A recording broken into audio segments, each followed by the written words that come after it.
दोस्तों, कैसे हो आप सब। Welcome back to my channel. तो आज मैं आपको सुनाने वाली हूँ हनुमान जी की 5 शॉर्ट स्टोरीज। तो चलो जल्दी से स्टार्ट करते हैं। तो पहली है, गदाधारी भीम का घमंड भी उतार दिया श्री हनुमान ने।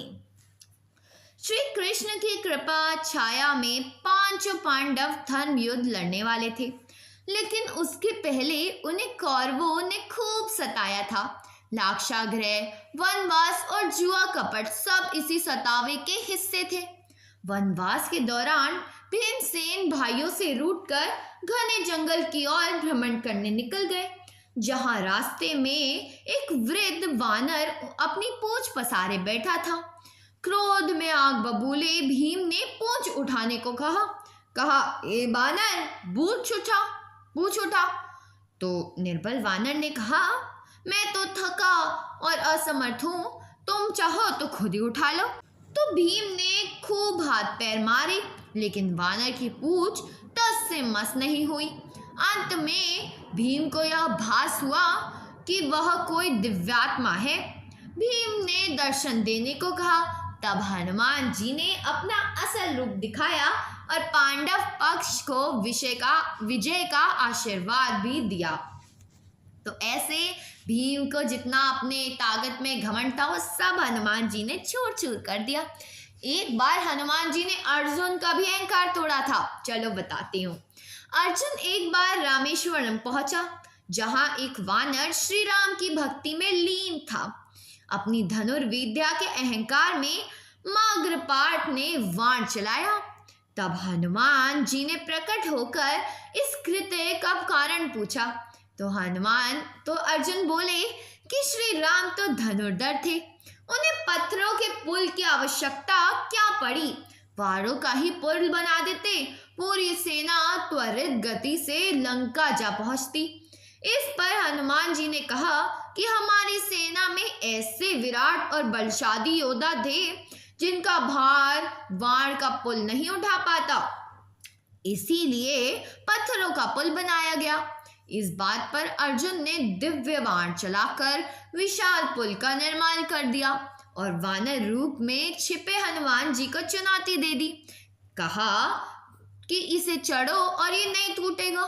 तब हनुमान जी उस पर चढ़े और बाणों का पुल भरा कर पानी में डूब गया। अंत में अर्जुन का अहंकार टूटा और हनुमान जी ने उसे भी दर्शन दिए। अगली कहानी है, हनुमान ने शनिदेव को रावण के चंगुल से मुक्त कराया। रावण अति बलशाली योद्धा था। उसने सभी ग्रहों को अपनी बंदी में बना रखा था, मतलब उसे बंदी बना रखा था। समस्त देवता भी उनके आगे पीछे हाथ बांधे खड़े रहते थे। लंका में जब हनुमान जी गए तो खलबली मचा दी, पूरी लंका जला दी। वहीं उन्हें रावण के कारागार में शनिदेव बंदी अवस्था में मिले। तब बजरंग बली ने उन्हें अपने पराक्रम से मुक्त करा दिया। इसी के फलस्वरूप उन्होंने हनुमान जी को आशीर्वाद दिया कि जो भी व्यक्ति सच्चे भाव से बजरंग बली की भक्ति करता है, वह कभी भी शनिदेव पर प्रकोप नहीं लाएंगे, मतलब वो कभी भी उस व्यक्ति पर प्रकोप नहीं लाएंगे और उसका अनिष्ट भी नहीं करेंगे। चलो अब सुनाती हूँ आपको अगली कहानी। 6 महीने बाद हनुमान जीवित हुए। हनुमान जी अमर है, लेकिन उनकी भी मृत्यु हुई थी। राक्षस शिरा को मारने के लिए एक बार भगवान राम निकले। बहुत समय हुआ तो माँ सीता की आज्ञा पर हनुमान उन्हें खोजते हुए विलंका आए, जहां एक जादुई सरोवर था। ग्राम देवी के प्रभाव से वह विषैला था। जो भी व्यक्ति विलंका में शत्रुता की भावना से आता, उसे गले में ग्राम देवी बैठ जाती और प्यासा जीव सरोवर से जल पीता, तब मारा जाता। हनुमान जी ने भी वही किया और जहर के प्रभाव से मृत्यु को प्राप्त हुए।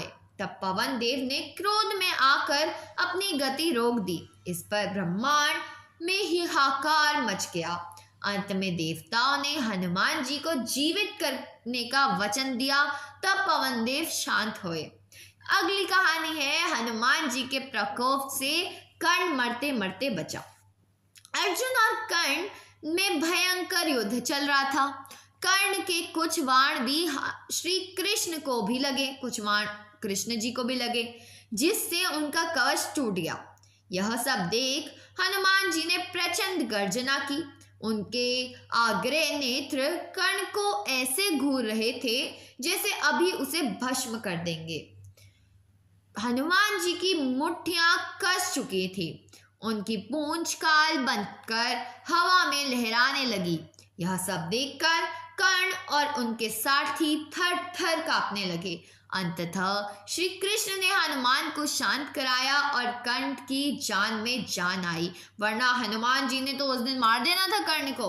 चलो अब लास्ट कहानी। हनुमान जी ने रुद्र मंत्र से बंधे यमराज की बेड़ियां तोड़ दी। शिव भक्त रावण ने यमराज को रुद्र मंत्र की बेड़ियों से बांध रखा था और जो भी बिना अनुमति लंका में प्रवेश करे उसे पीठ पर लात मारने का आदेश दे रखा था।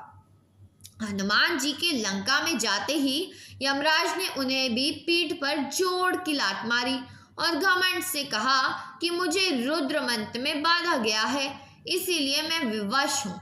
इसके अलावा मुझे कोई नहीं रोक सकता। शिव के बाद तो मेरा कोई मुकाबला ही नहीं।